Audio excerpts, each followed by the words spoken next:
I just don't know how intent on revenge, if that's what the case was, if it was some kind of revenge from somebody locally in your town or somebody that knew him from here, some friend of Wayne Perry's, for example, whoever it might be that decided to kill him.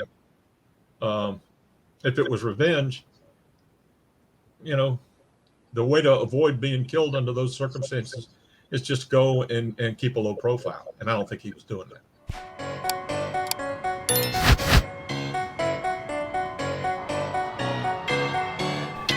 Of the freedom of speech, the other side of the non-disclosure agreements, the agreements.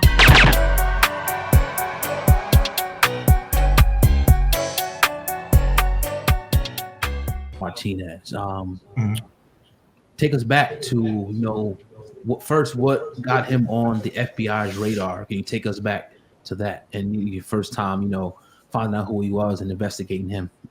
Well, I'm talking a little bit off the out of my element here, because I wasn't as such running a drug investigation operation. Alpo was a drug dealer, right? And our understanding at the time was that he got into trouble in New York. I think over the murder of Richie Porter. Now, in terms of my understanding of how it worked. And he came to basically hide out into D.C. The first thing that happened to him when he came to D.C. Was he started distributing drugs around D.C. and in Fredericksburg, Virginia. And he got shot by a couple of guys from Northeast, which was not unusual in those days. D.C. Drug dealers didn't appreciate people that came in from out of town. And so they would, attack them, just because they came in from out of town. And I think that's what happened to him. He was put in the hospital, and my partner, Detective Angelo Parisi, went and interviewed him and got a pretty substantial amount of information from him, because I think Alpo thought he was dying while he was in the hospital.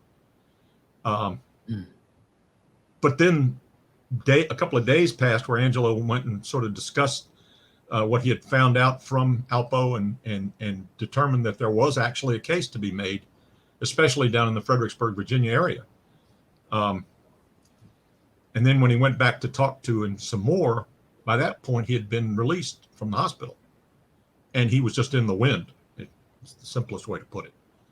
And then we found out, because I at the time was targeting Wayne Perry. He was the guy that I was supposed to put in jail. We found out that Wayne was working for and with Alpo and basically acting as his protector in DC. And so they went from, being out and about in the daytime to really becoming like vampires. They'd operate late at night.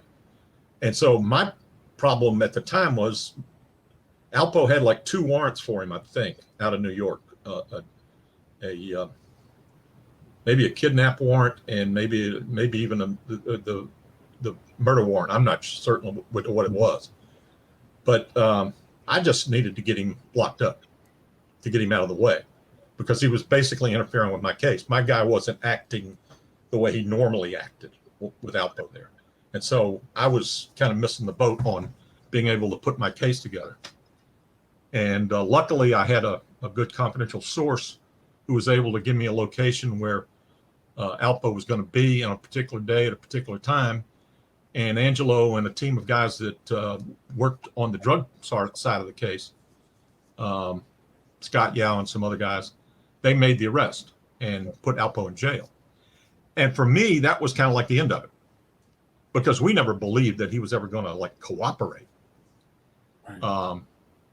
But what it came down to was, I think he sort of became aware of the fact that if he stayed in DC jail, Wayne would get at him and get rid of him.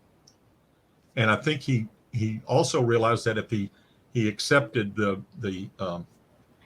transfer back to New York, that if he went to New York, he was not going to last too long in whatever it was in those days, the Tombs, or I don't even know what you call it in New York.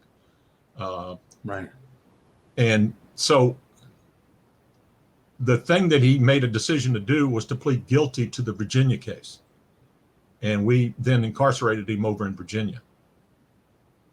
At that point, he also realized that if he went to the federal correctional institution, that he was probably going to be dead there, because the people in New York had plenty of contacts in the Bureau of Prisons. And I think that was what pushed him. He was basically put in a corner. Any way he looked, he was going to end up dead. So that was when he made the decision to plead guilty and accept, witness protection. So I'm sorry. Go ahead. From that point, we had to debrief him and go over all the cases that he knew about, and he had to plead guilty to a substantial amount of cases. My recollection is he pled guilty to 14 homicides, and he got basically an interim sentence of 35 years, and I think he did 30 of it. So he cooperates. He obviously gets put in witness protection. He does his time. He gets out, and it almost seems like he's a comic book villainous character. We know everybody. I would think that was how it was. I had several contacts with him, when I was dealing with him, but I didn't get a lot of, like personal FaceTime with him. But I always sort of thought he was a smart, interesting character. A lot of people that I put in jail over the years are boring and foolish and stupid, but he seemed to have a lot of charisma and a lot of, there's just too many good things about him that made him that you just looked at and you said, why the hell did he get into the criminal world?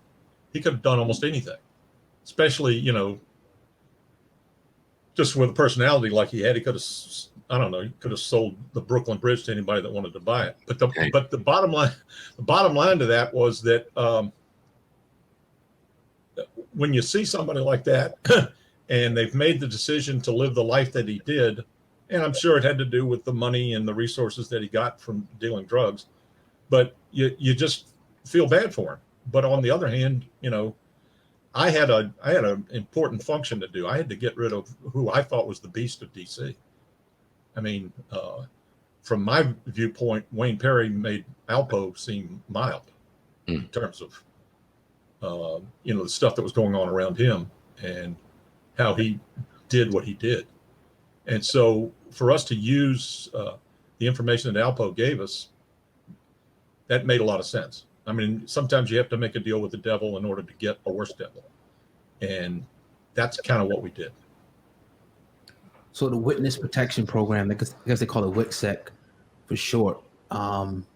He was in that, from what we know, when he was killed on October the 31st. So how does that protect someone? And did he go outside of the protection of them? Is he supposed to let them know he's going certain places? How does that whole thing kind of work? Because people, you have to understand that in Alpo's case, there were two different levels of it. Okay. The WITSEC program that he was in when he was in prison they sent him to actually a separate facility, federal facility, probably somewhere in the United States. I mean, I've been to some of those facilities and they're connected with some of the regular penitentiaries, but they're, obviously protected from everybody else. The only other people that he will see is other people cooperating. So that keeps them safe while they're incarcerated. They serve their time. They pretty much have the same facilities, but they stay in prison. That's run by the Bureau of Prisons. The WITSEC program that you hear about on TV, the program, for example, that Sammy the Bull Gravano, do you know who I'm talking about? Yeah, absolutely. Yes, sir. He was in the WITSEC unit or program from the Marshal Service. And that program is a different animal. It's a series of rules that you have to follow. And if you don't follow them, you immediately get kicked out. Boom, it's like, no, you're done, and we're never going to use you again. When I heard, I guess a year or two ago, that he was driving around New York City, that just indicated to me that he's not in the program anymore. We're not allowed, FBI agents weren't allowed to know whether somebody stayed in the program or left or whatever. That's a rule that we have to follow. We don't have any connection to him. The only way we can talk to somebody in the WITSEC program that's run by the Marshal Service is to go back to the original prosecutor and ask that prosecutor to get us in touch with the guy. And then they might set up some third-party location where we could go interview him. But in that program, if that's what he was in when he was released, which I think he should have been, they would have never allowed him to go to New York. Right. It wasn't even every rule that I ever heard of in the WITSEC program in the Marshal Service, that would have been an immediate disqualifier for him. So if somebody says he was in the program when he left, I don't know. I would guess that he wouldn't be. Could he have another name that they got for him before he left? Yeah. Could he have been living under an assumed name with some kind of protected address? All that's possible. But a lot of it was his own resources and his own decision. That would be how I would view it. I'm not up to date on it. I'm certainly have no inside information on how he was being handled. And that's kind of what it is. It's a program that really tries to keep the witnesses secure. So in the case of Sammy the Bull Gravano, for example, he went out west to Seattle, Washington, and he was supposed to stay out there. But Sammy couldn't avoid criminal activity, and he started selling steroids or something out there. I have no idea what, and he got locked up again. So I mean, that's what happens. Is if you the only life you know is how to commit crime, no matter how concerned you are about your personal safety, a lot of times that that old bad stuff takes over and you do something stupid. Right. In Alpo's case, I feel for his family. I just wish that he would have been smart enough to stay away from New York.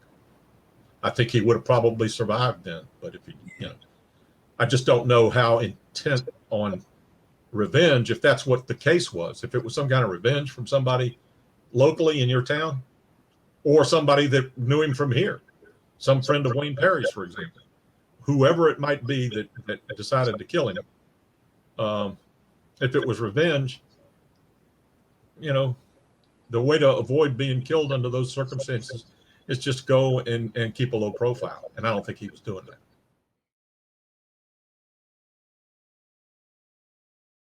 Out on the beach and sell sandbags. Some things can't last, but this ain't just a podcast. This is Sam Ant and Oak Godcast.